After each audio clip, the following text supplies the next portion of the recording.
On December 8, 2024, the streets of Syria's capital, Damascus, echoed with celebrations.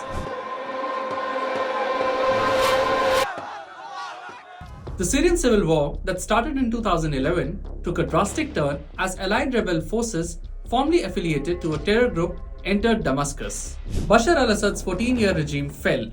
After the Assad family ruled Syria with an iron fist for over half a century, President Bashar was forced to flee and seek asylum in Russia. Bashar's fall did not happen overnight, but was years in making. Let's rewind to where it all began.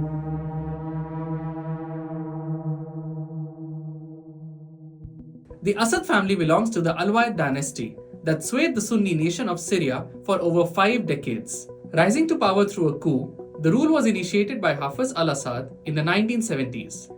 Syria was characterized by political instability. Hafez, a member of the Alawite minority, built his power base as Syrian Air Force commander, the Minister of Defense. His strategy majorly relied on divide and rule tactics, exploiting Syria's ethnic, religious, and political divisions. The Alawite community, which remained the regime's base of support, was reportedly elevated to a position of power in the military and government. This helped Hafez neutralize potential threats challenging his authority.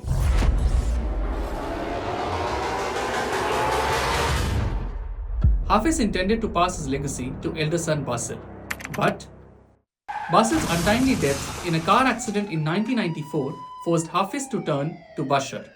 The parliament amended the constitution, lowering the minimum age for presidency from 40 to 34, and in the summer of 2000, after the demise of Hafez al-Assad, Bashar al-Assad took over the reins of Syria.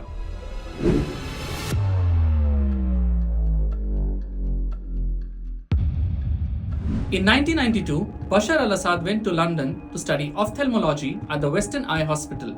The ruler-to-be was leading a life of a medical student. In London, his bosses called him humble, and the nurses thought that he had great reassuring qualities with the patients. Bashar's Western education, his profession, made him a symbol of progress for the younger generation. The opposition hoped for a change in governance style. Bashar's decision, including reinstating non-government newspapers, earned him the moniker Ataturk of Syria, that is, the father of Syria. Malls and hotels were built in Damascus and Aleppo, attracting foreign investments. But inequality was looming large. The generated wealth concentrated within a small circle of elites tied to Bashar's family. Rural areas suffered from severe poverty and unemployment. And drought pushed farmers to migrate to cities, creating slums. Bashar's cousin, Rami Makhlouf, became a symbol of this crony capitalism. He controlled vast swathes of the economy. With government crackdown, arbitrary arrest becoming a norm, seeds of future unrest were planted.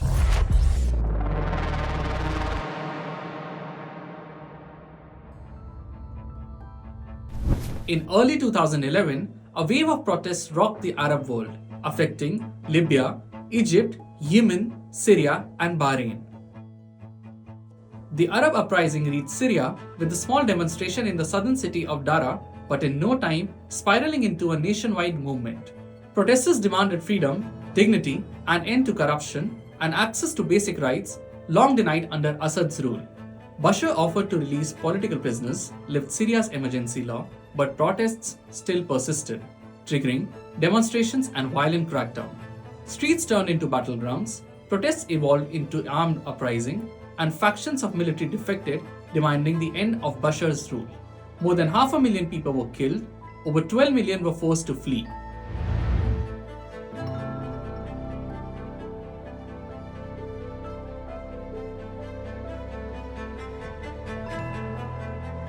By the end of 2011, Syria was embroiled in a civil war.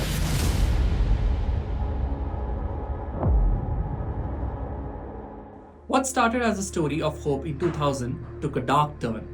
Bashar's tactics grew brutal, and the city was bombed into submission. War crimes and use of chemical weapons were allegedly rampant. Russia and Iran ensured Bashar's survival with military and financial support. US, Turkey, and Gulf nations supported rebel groups. Bustling cities Aleppo and Homs were reduced to rubble, becoming ghost towns. Millions of Syrians fled their homes, creating one of the largest refugee crises. Entire generations were scarred by violence and displacement.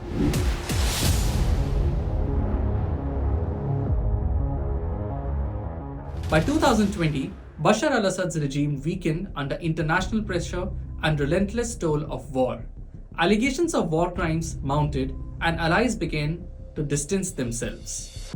Islamist militant group Heir al-Sham, a former affiliate of terror group Al-Qaeda, and allied rebel forces launched a major offensive in northern Syria. The rebels captured Aleppo and Damascus. They faced little resistance after the government withdrew forces. With allies, Russia distracted with the war in Ukraine and Iran engaged in a conflict with Israel, Assad was left exposed. Syrian military collapsed. Bashar stepped down and left Syria on December 8, 2024.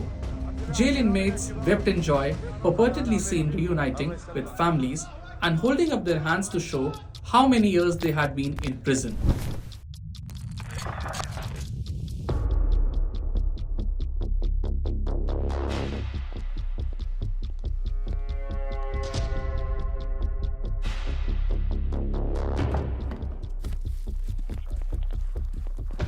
Bashar's ouster marked the end of Assad family's 50-year iron fist rule.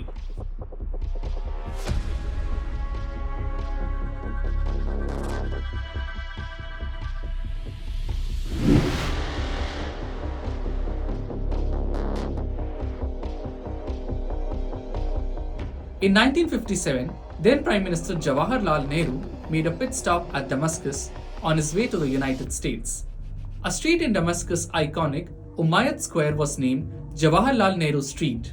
Unlike other Islamic nations, Syria, under the Assad family, rallied support behind India's stance over Kashmir. In 2019, the Syrian government unequivocally described the abrogation of Article 370 as India's internal matter.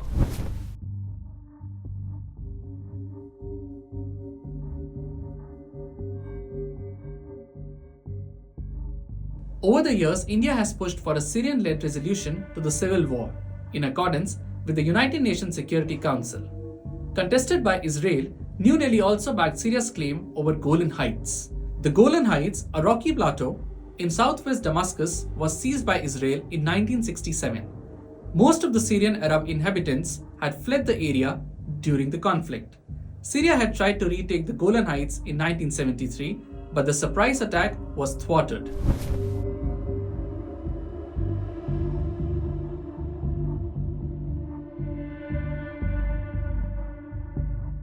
In 2003, Prime Minister Atal Bihari Vajpayee visited Syria, signed multiple MOUs and provided credit and grants.